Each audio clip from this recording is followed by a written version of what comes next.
Ja, nu skal vi så også sætte baglygten i sådan en grim ludik, så det er jo lige vist, hvordan man gør. Så har man den her og sætter ned i. Så skal man have 2 skruerne på bagsiden. Det er 2 torx.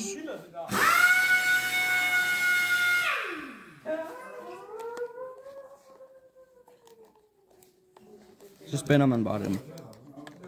Og så et godt tip til, hvis det er plastik, så kan man lige skrue den ud, så siger den klik, og så ødelægger du ikke kaven, når det er plastik.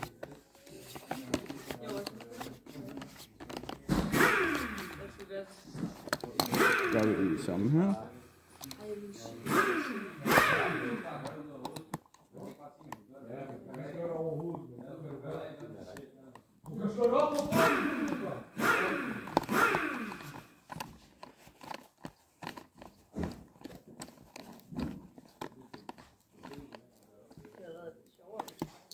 Så er den monteret, så skal vi have monteret baglygtglas. Det er meget simpelt, det er bare at sætte det på, og så er det bare 2 stjerneskruetræk.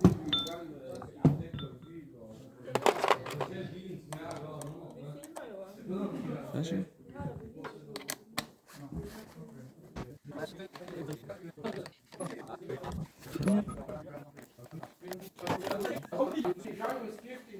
Og så skal vi bare have monteret den på knolden med.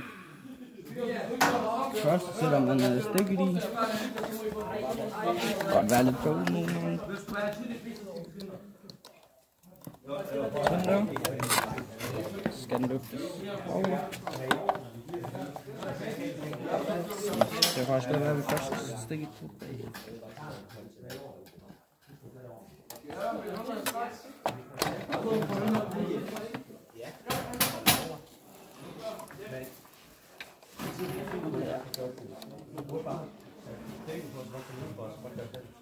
Så skal jeg montere de 2 rumbarkoskruer, der skal stå her.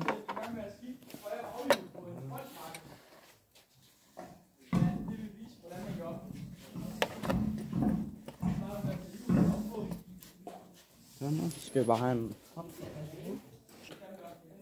Så er det bare med at spænde dem med hånden.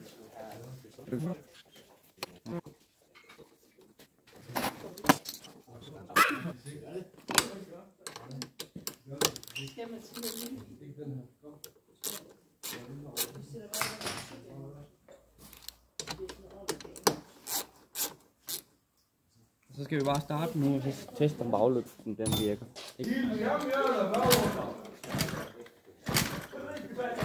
Hånden i lommen, mand! Jeg har godt i morgen! Det er ikke lommen! Jeg har ikke stoppet